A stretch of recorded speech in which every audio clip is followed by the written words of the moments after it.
Hey les amis, j'espère que vous allez bien. Je voudrais vous faire une petite vidéo avec un petit haul et également je voudrais vous parler de ma lecture en cours. Je fais un abandon de lecture parce que au début je trouvais que ça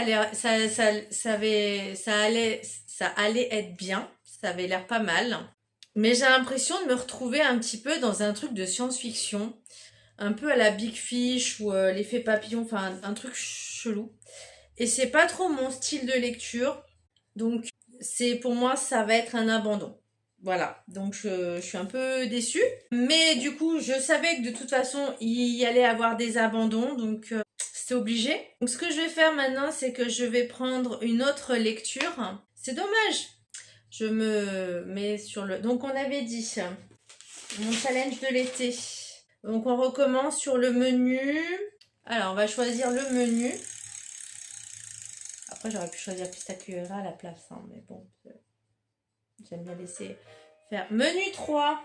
Alors le menu 3, je suis en train de faire un banana bread. Week-end à Rome. Ah, ok. Alors menu et entrée, plat, dessert, sachant que je crois qu'il y en a un. Le plat, non. Entrée. Donc, un goût de Dolce Vita ou d'autres printemps. Voilà, ça va être pas mal, ça. Donc, on a dit entrée 3. Hop. Surprise. Surprise, surprise. Un goût de Dolce Vita. Ok. Bon. Alors, il faut que je le retrouve maintenant. Voilà. Oups. Voilà. Donc, du coup, ça sera un goût de Dolce Vita de Lorenza Gentile. Il y a moins de 400 pages, donc ça fait plaisir. J'espère qu'il va être bien, hein, qu'il n'y aura pas d'abandon. Il y a 364 pages à peu près, donc je vais vous lire le résumé. Il paraît qu'on est la somme de ses accomplissements. Alors j'ai fait le calcul, crayon en main, j'ai tout additionné. Résultat, je suis en négatif. Si Célène est convaincue d'une chose, c'est ce qu'il faut assumer ses échecs. Mais alors que la trentaine, passée sa vie, se résume à une suite de déconvenues, elle ne peut s'empêcher de se demander où elle fait fausse route. Était-ce le dernier de ses coups de tête, l'ouverture d'un restaurant aujourd'hui au bord de la faillite, ou est-ce arrivé il y a 15 ans lorsqu'elle a quitté sa vallée natale dans le sud de l'Italie? En quête de réponse, elle décide de se rendre dans les Pouilles, sur les terres de son enfance, là-bas entre une Fiat Uno rouge, un âne aussi esselé qu'elle, et des après-midi passés en cuisine avec les gens que l'on a vu grandir, qui l'ont vu grandir, pardon, Célène comprend qu'il faut parfois se perdre avant de trouver le bon chemin. Voilà, ça a l'air sympa. Ouais, parce que l'autre, je pense que ça allait pas être possible. Je me suis acheté, j'ai craqué pour l'héritage de l'illusion, le tome 1. Ouais, il est encore sous blister. J'ai vu des extraits, je me dis, il me le faut. C'est le tome 1, Les îles Véranes. J'adore, je suis trop fan. J'adore en plus, il a un jaspage. Bon, c'est un serpent ou je sais pas trop ce que c'est, mais en tout cas, c'est un reptile. Ça a l'air trop bien. Je vais vous lire le résumé. Elle ne fera preuve d'aucune pitié. Une alliance entre ennemis, une arme au pouvoir incommensurable et un lien qui pourrait réécrire le destin. Moi, j'ai vu des extraits de certains passages. J'hésitais, mais du coup, j'ai craqué. Dotée du pouvoir de l'illusion, Ivy Pomeroy a plus d'un tour dans son sac. Cependant, aucun d'entre eux ne peut rivaliser avec le collier enchanté qui lui en serre la gorge et la maintient captive d'un roi impitoyable. Contrainte de jouer le rôle de bichon obéissant, elle complante en secret pour le détruire et revendiquer la liberté qui lui a toujours été refusée.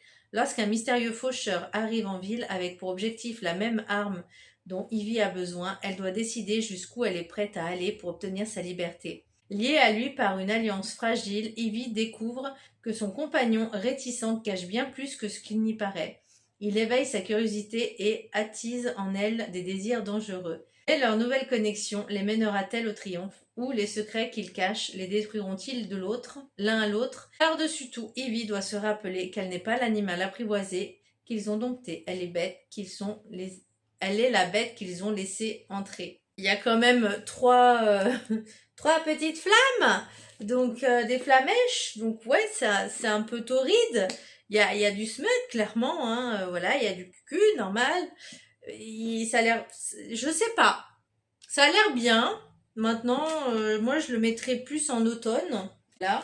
Et je me suis pris également, je suis allée chez Gilbert Joseph et je me suis pris un livre d'occasion que franchement je trouve que c'était un bon investissement vu la pavasse que c'est. Reine de l'Ouest de H. Lenoir. Et donc c'est une bonne pavasse, mais ce que j'ai trouvé intéressant, et c'est la première fois que j'ai un livre comme ça, parce que je voulais essayer, et je n'ai pas eu l'occasion d'avoir un livre comme celui-là. Et là, je trouvais que c'était intéressant. En plus, on est dans le Far West, donc ça met un petit côté... j'adore hein, les cow-boys, hein, voilà.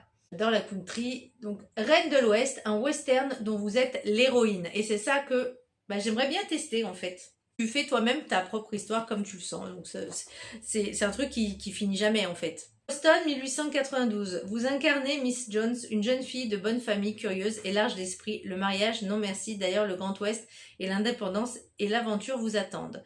Entre les faussaires, charmeurs, les hors-la-loi, rugueux, les madames de Lupanar, les majors, poivre et sel, les héritières en fleurs et autres rencontres fascinantes, vous aurez joyeusement l'occasion de vous fourrer dans le pétrin. Finirez-vous institutrice, chercheuse d'or, infirmière, trappeuse, épouse respectable ou même reine de l'Ouest? Dans tous les cas, vous resterez vous-même brillante, drôle et libre, l'inimitable Miss Jones. Un livre dont vous êtes l'héroïne comme vous n'en avez jamais lu, drôle, original et juste ce qu'il faut de spicy, énorme coup de cœur. Voilà, et je l'ai payé 10,90 €, donc franchement, c'était et c'était le seul qui restait, donc j'en ai profité. Lui, par contre, quoi? Ouais, il y a quelques scènes spicy hein, dans pas mal de mes livres. Donc voilà, je pense que c'est tout. J'espère que cette petite vidéo vous aura plu. En attendant, du coup, je vais commencer ce livre-ci. Je savais qu'il allait y avoir des abandons de toute façon dans ma palle à lire. Donc du coup, avec celui-là, ce qui m'en fait... on va dire que celui-là, il est déjà lu, hein, d'accord? On l'enlève. Donc il me reste 16 livres à lire. J'espère que j'aurai terminé ce challenge vraiment avant le 31 août. J'y crois un petit peu, mais je ne désespère pas. Voilà, j'espère que cette petite vidéo vous aura plu. Ah si, je voulais également vous présenter ce livre, du coup, puisque comme vous savez, enfin, en tout cas certaines personnes qui me connaissent savent que je fais également des soins et des massages énergétiques. Et vu que France Travail ne veut pas me financer mes massages, j'ai envie d'apprendre des massages, d'autres massages comme l'Ayurveda ou ce genre de choses, ou le massage californien. Soit je vais essayer de me le payer moi-même, mais avec apparemment le CPF c'est un peu compliqué. J'essaie également de trouver mon alternance, donc j'ai des pistes. C'est encore pas très concluant, mais pour l'instant j'ai quelques pistes, mais c'est tout. Pas très très faible. Je suis prête à regarder dans la France entière, clairement. Et donc voilà.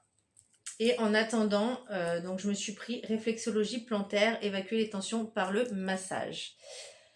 Donc il y a un DVD et d'ici la fin du mois, d'ici la fin du mois d'août, pardon, je pourrais commencer à faire mes soins et mes massages recommencer.